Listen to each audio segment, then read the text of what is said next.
जय हिंद फ्रेंड्स। उम्मीद करता हूँ आप सभी छात्र अच्छे होंगे, खुशहाल होंगे और आप सभी का तैयारी काफ़ी अच्छा चल रहा होगा। आज डे 4 है Bihar police constable super selected question का। वैसे छात्र जिन्होंने पहली बार इस चैनल पर विजिट किए हैं वह सभी छात्रों को हार्दिक अभिनंदन है और वह सभी छात्रों को 1 मिनट में आप सभी को मैं बताते चलूँ। आप सभी स्टूडेंट के लिए सुपर सेलेक्टेड 1000 जीके जीएस के क्वेश्चन को लेकर मैं फ्री ऑफ कॉस्ट इस चैनल पर चला रहा हूं, जो कि खान सर के आरबीडी पब्लिकेशन बुक के माध्यम से।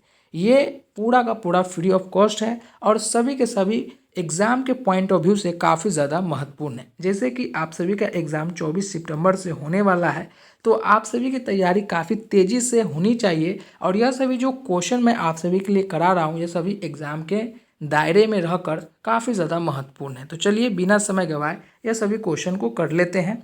आज मैं जितने भी क्वेश्चन आप सभी को कराने वाला हूँ, इसमें आपका एक भी गलती नहीं होना चाहिए। अगर गलती हो रहा है तो आप सभी फिर से इस वीडियो को पॉज करके देखेंगे, ताकि एक भी गलती होने पर आपका जो है ना एग्ज़ाम में यह सभी क्वेश्चन देखने को मिलेंगे और जैसे ही गलती होगा तो वहाँ भी गलती होने की संभावना बहुत हो जाती है।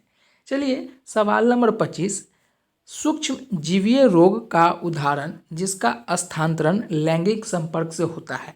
सूक्ष्म जीव रोग कौन सा है जो स्थानांतरण लैंगिक संपर्क से होता है, सिर्फ लैंगिक संपर्क से होता है? तो वो है सिफिलिस। सिफिलिस एक जीवाणु जनित रोग है जो लैंगिक भी है और वह जो है एक लैंगिक संपर्क में आने से सूक्ष्म जीव रोग पैदा करते हैं। तो सवाल नंबर 25 का जो सही ऑप्शन होगा वो होगा बी।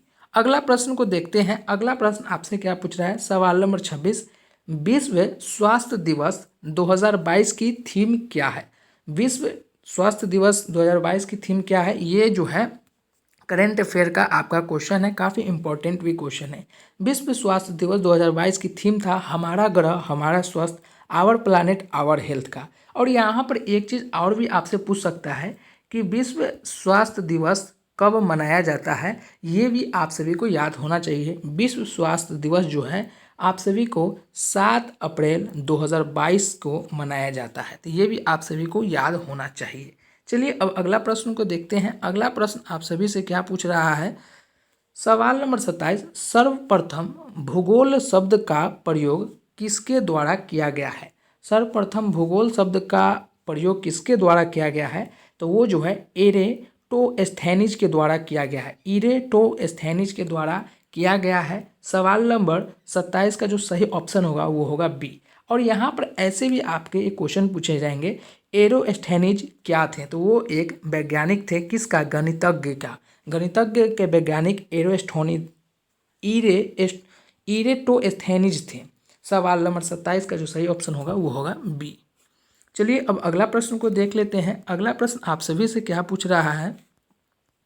सवाल नंबर 28 आप सभी से पूछ रहा है कि भारत में बिहार का जिसके उत्पादक में विशिष्टीकरण है वह होता है, वो है। देखिए विशिष्टीकरण ऐसी चीज़ों को कहा जाता है जो प्रमुख रूप से जो है ना बहुत ही ज़्यादा प्रसिद्धि पा रखी हो, उसे ही विशिष्टीकरण मतलब विशेष दिया जाता है। तो भारत में बिहार का जिसके उत्पादन में विशिष्टीकरण है वह जो है वो है लीची। लीची जो है वो मुजफ्फरपुर में लीची का जो है मतलब लीची का ज़िला जो है मुजफ्फरपुर का कहा जाता है। और यह जो है मुजफ्फरपुर से जो यह उत्पादन होती है यह विदेशों तक इसकी जो है बिक्री होती है और वैश्वीकरण तक इसका उत्पाद होता है। तो सवाल नंबर 28 का जो सही ऑप्शन हो जाएगा वो बी हो जाएगा। चलिए अब अगला प्रश्न को देखते हैं। अगला प्रश्न आपसे क्या पूछ रहा है? सवाल नंबर 29, 1897 की क्रांति के समय निम्नांकित में से कौन भारत के गवर्नर जनरल थे? 1857 ईस्वी के क्रांति के समय कौन थे भारत के गवर्नर जनरल थे? ये महाभिवी आप सभी अपने पॉइंट ऑफ नोट्स में लिख लेंगे। लॉर्ड कनिंग जो है 1857 की क्रांति के समय भारत के गवर्नर जनरल थे। चलिए अब अगला प्रश्न को देखते हैं। अगला प्रश्न आपसे क्या पूछ रहा है? निम्न में से कौन सा शाख का औपचारिक स्रोत है? शाख का औपचारिक स्रोत कौन सा होगा? तो वो है सहकारी समितियाँ। सहकारी समितियाँ जो है शाख का औपचारिक स्रोत होगा। चलिए अब अगला प्रश्न को देखते हैं। अगला प्रश्न आपसे क्या पूछ रहा है? सवाल नंबर आपसे क्या पूछ रहा है? 31, सवाल नंबर 31 आपसे क्या पूछ रहा है, निम्न में से कौन सा वर्ष कोहरे से न्यूनतम प्रकीर्णता होता है। देखिए यहाँ पर आपसे थोड़ा सा एग्जाम में थोड़ा सा घुमा रखा है। यहाँ पर आपसे पूछ रहा है निम्न में से कौन सा वर्ष कोहरे से न्यूनतम प्रकीर्णता होता है। देखिए अगर आपका यहाँ पर लिखा जाता है निम्न में किसका तरंग दैर्घ्य सबसे कम होता है, तो यहाँ आप बैगनी लिखते हैं आसानी से, लेकिन कोहरे के समय में, ठंड के समय में किसका प्रकीर्णन सबसे कम होता है, तो वह है लाल का। और सबसे ज़्यादा जो प्रकीर्णन होता है ऐसे वो है लाल रंग का। लाल रंग का तरंग दैर्घ्य सार्वजनिक होता है और प्रकीर्णन जो है ना वर्ष कोहरे के समय में वो कम होता है लाल रंग का। सवाल नंबर 31 का जो सही ऑप्शन हो जाएगा वो सी हो जाएगा।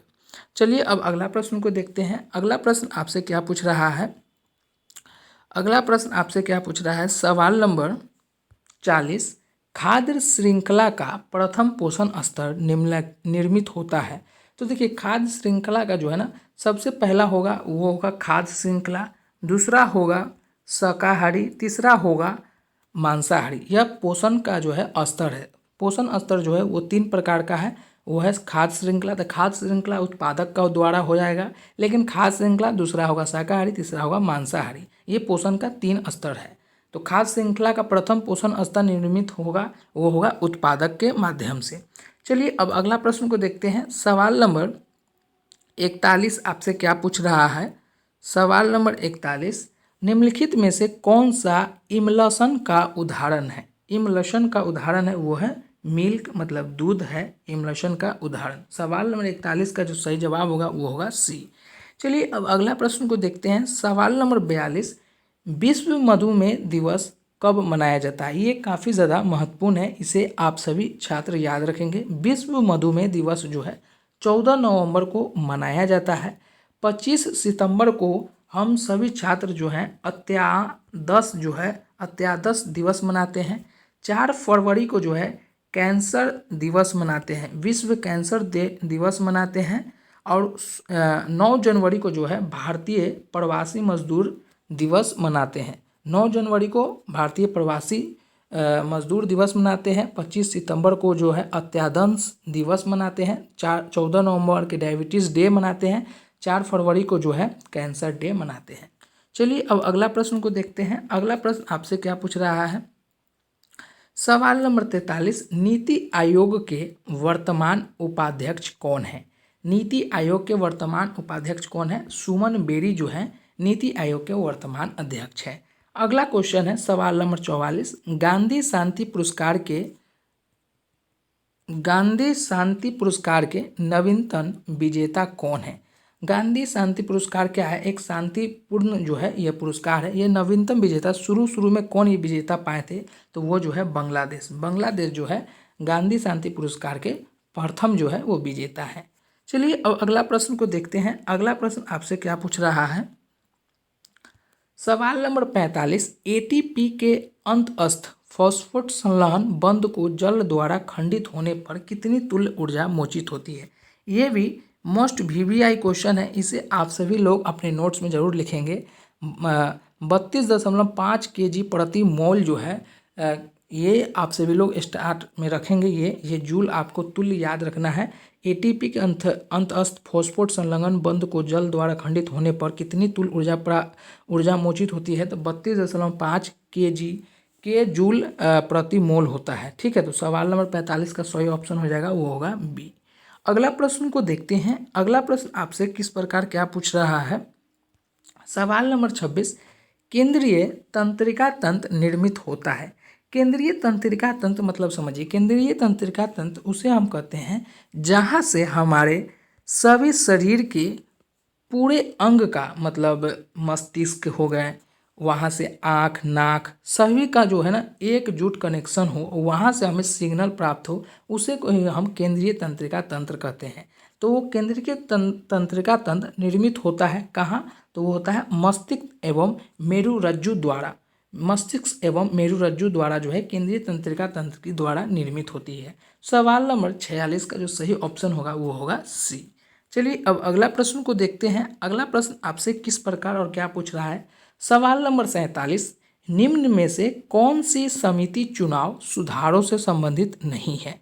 कौन सा चुनाव जो है सुधारों से संबंधित नहीं है, तो वह है इंद्रजीत गुप्त समिति चुनाव जो है सुधारों से संबंधित नहीं है। समिति चुनाव सुधारों से संबंधित नहीं है। चलिए अब अगला प्रश्न को देखते हैं। सवाल नंबर 48, INS विराट हाल ही में खबरों में था, वह एक क्या है? INS विराट हाल ही में खबरों में था, वह एक जो है विमान वाहक पोत था। विमान वाहक पोत था। सवाल नंबर 48 का जो सही ऑप्शन हो जाएगा वो हो जाएगा सी। काल बैसाखी चलती है, ये भी महा VVI है, इसे सभी स्टूडेंट जो है याद रखेंगे। काल बैसाखी चलती है, काल बैसाखी जो चलती है कहाँ चलती है, तो वो चलती है पश्चिम बंगाल में। वो कहाँ चलती है? वो चलती है पश्चिम बंगाल में। ये क्वेश्चन आपसे पूछेगा। तो सवाल नंबर 49 का जो सही ऑप्शन होगा वो होगा डी। दोस्तों आप सभी के लिए मैंने मोस्ट सिलेक्टेड 18 क्वेश्चन आज कराए हैं। 18 क्वेश्चन में आप सभी स्टूडेंट कितने क्वेश्चन को सही किए हैं कमेंट बॉक्स में ज़रूर बताएंगे। और यह सभी ऐसे ऐसे क्वेश्चन हैं जो आपके एग्ज़ाम में हूबहू देखने को मिलेंगे। आप सभी से नज़रअंदाज बिल्कुल ना करेंगे। यह सभी एग्ज़ाम के पॉइंट ऑफ व्यू से मोस्ट VVI क्वेश्चन है। फिर मिलते एक नई वीडियो में नई ऊर्जा के साथ। जब तक के लिए जय हिंद।